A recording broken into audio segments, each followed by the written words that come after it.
ആകാശവാണി ജില്ലാ വൃത്താന്തം. ഇന്ന് ഇടുക്കി ജില്ല.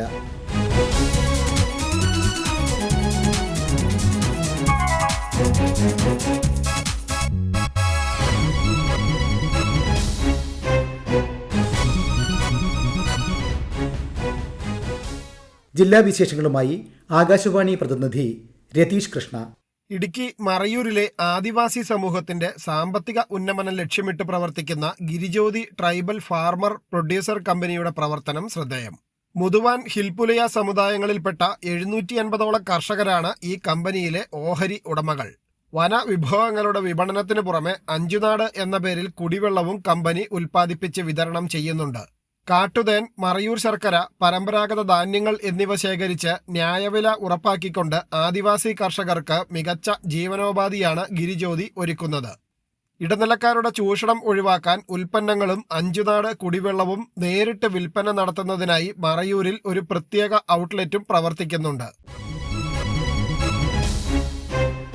ഇടുക്കി മൂന്നാർ ഇക്കാനഗറിലെ മലഞ്ചെരുവുകളിൽ അപൂർവ ചാരുതയേകി നീലക്കുറിഞ്ഞി വ്യാപകമായി പൂത്തു. മഴമേഘങ്ങളും പച്ചപ്പും അതിരിടുന്ന മൂന്നാറിന്റെ പ്രകൃതി ഭംഗിക്ക് കൂടുതൽ നിറം പകരുന്ന കാഴ്ചയാണ് പ്രദേശത്ത് ഒരുങ്ങിയിരിക്കുന്നത്.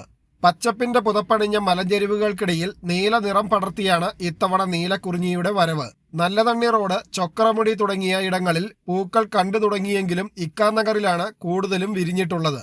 ദൂരക്കാഴ്ചയിൽ നീല ചായം വിതറിയതുപോലെ തോന്നിക്കുന്ന മലഞ്ചെരുവുകൾ സഞ്ചാരികൾക്ക് വേറിട്ട അനുഭവം നൽകുന്നു. അടുത്തെത്തുമ്പോൾ കുഞ്ഞു പൂക്കൾ ചേർന്നൊരുക്കുന്ന അതിമനോഹരമായ നീലവസന്തം മൂന്നാറിന്റെ സൗന്ദര്യം ഇരട്ടിയാക്കുന്നുണ്ട്.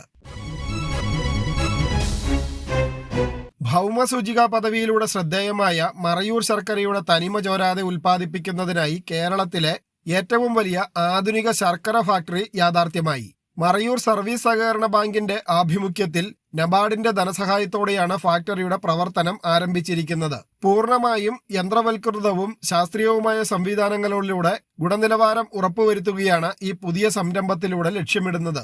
പൂർണ്ണമായും സോളാർ ഊർജം ഉപയോഗിച്ച് പ്രവർത്തിക്കുന്ന ഈ ഫാക്ടറി നിലവിൽ സഞ്ചാരികളുടെയും പ്രധാന ആകർഷണ കേന്ദ്രമാണ്. കർഷകരിൽ നിന്ന് നേരിട്ട് സംഭരിക്കുന്ന കരിമ്പ് കഴുകി വൃത്തിയാക്കി അത്യാധുനിക യന്ത്രങ്ങളിലൂടെ സംസ്കരിച്ചാണ് ശർക്കരയും ശർക്കര പൊടിയും തയ്യാറാക്കുന്നത്. പ്രതിസന്ധികൾ കാരണം ചുരുങ്ങിപ്പോയ മറയൂരിലെ പരമ്പരാഗത കരിമ്പ് കൃഷിയെ വീണ്ടെടുക്കുക എന്ന വലിയ ലക്ഷ്യവും ഇതിന് പിന്നിലുണ്ട്. മൺസൂൺ കാലത്തിന്റെ തുടക്കത്തിൽ തന്നെ ജലസമൃദ്ധമാകാറുള്ള ഇടുക്കിയിലെ ജലപാതങ്ങളിൽ ഇത്തവണ സ്ഥിതി വ്യത്യസ്തമായിരുന്നു. മഴ ദിവസങ്ങൾ കുറഞ്ഞതോടെ 2 ആഴ്ച മുമ്പ് വരെ ഭൂരിഭാഗം വെള്ളച്ചാട്ടങ്ങളിലും നാമമാത്രമായ ഉറവകൾ മാത്രമാണ് ഉണ്ടായിരുന്നത്. എന്നാൽ കഴിഞ്ഞ ദിവസങ്ങളിൽ പെയ്തിറങ്ങിയ ശക്തമായ മഴയോടെ ചിത്രമാകെ മാറി. മൂന്നാറിലെത്തുന്ന സഞ്ചാരികൾക്ക് വന്യമായ പ്രകൃതി സൗന്ദര്യവും കുളിർമയും സമ്മാനിക്കുന്ന പ്രധാന ആകർഷണമാണ് ശ്രീനാരായണപുരം റിപ്പിൾസ് വാട്ടർഫാൾസ്. വെള്ളച്ചാട്ടത്തിന് തൊട്ടടുത്ത് നിന്ന് സുരക്ഷിതമായി പ്രകൃതി ദൃശ്യങ്ങൾ ആസ്വദിക്കാനുള്ള മികച്ച സൗകര്യങ്ങളാണ് ഇവിടെ ഒരുക്കിയിട്ടുള്ളത്. മുതിരപ്പുഴയാറിന്റെ രൗദ്രഭാവവും തണുപ്പും മണിക്കൂറുകളോളം ആസ്വദിച്ചും പ്രത്യേകമായി തയ്യാറാക്കിയ സെൽഫി പോയിന്റുകളിൽ നിന്ന് ഫോട്ടോകൾ പകർത്തിയുമാണ് സഞ്ചാരികൾ ഇവിടെ നിന്നും മടങ്ങുന്നത്. മുല്ലപ്പെരിയാർ അണക്കെട്ടിൽ മേൽനോട്ട ഉപസമിതി പരിശോധന നടത്തുകയും തുടർന്ന് കുമളിയിൽ നിർണായകമായ അവലോകന യോഗം ചേരുകയും ചെയ്തു. അണക്കെട്ടിലെ ജലനിരപ്പ് 123 അടിയിലെത്തിയ സാഹചര്യത്തിലാണ് ഇരു സംസ്ഥാനങ്ങളിൽ നിന്നുമുള്ള ഉന്നത ഉദ്യോഗസ്ഥർ അടങ്ങിയ സംഘം പരിശോധനയ്ക്ക് എത്തിയത്. അണക്കെട്ടിന്റെ സുരക്ഷ, പരിപാലനം, വികസന പ്രവർത്തനങ്ങൾ എന്നിവ യോഗത്തിൽ വിശദമായി ചർച്ച ചെയ്തു. പ്രധാന അണക്കെട്ട്, baby dam, earth dam, gallery എന്നിവിടങ്ങളിൽ നേരിട്ടെത്തി നിരീക്ഷണം നടത്തിയ സംഘം 3, 6 നമ്പറുകളിലെ ഷട്ടറുകളുടെ പ്രവർത്തനവും പരിശോധിച്ചു. അണക്കെട്ടിലെ സ്വീപ്പേജ് വാട്ടർ മിനിറ്റിൽ 35.038 ലിറ്റർ എന്ന തോതിലാണ് രേഖപ്പെടുത്തിയത്. പരിശോധനയ്ക്ക് ശേഷം കുമളിയിലെ മേൽനോട്ട സമിതി ഓഫീസിൽ അവലോകന യോഗം ചേർന്നു. ബേബി ഡാം ബലപ്പെടുത്തുന്നതിനുള്ള പ്രവർത്തനങ്ങൾ വേഗത്തിലാക്കണമെന്നും വള്ളക്കടവ് മുതൽ മുല്ലപ്പെരിയാർ വരെയുള്ള തകർന്ന റോഡുകൾ അടിയന്തരമായി പുനരുദ്ധരിക്കണമെന്നും തമിഴ്നാട് ഉദ്യോഗസ്ഥർ യോഗത്തിൽ ആവശ്യപ്പെട്ടു. അണക്കെട്ടിന്റെ സുരക്ഷയും നിലവിലുള്ള വിവിധ പ്രവർത്തനങ്ങളും യോഗത്തിൽ വിലയിരുത്തി.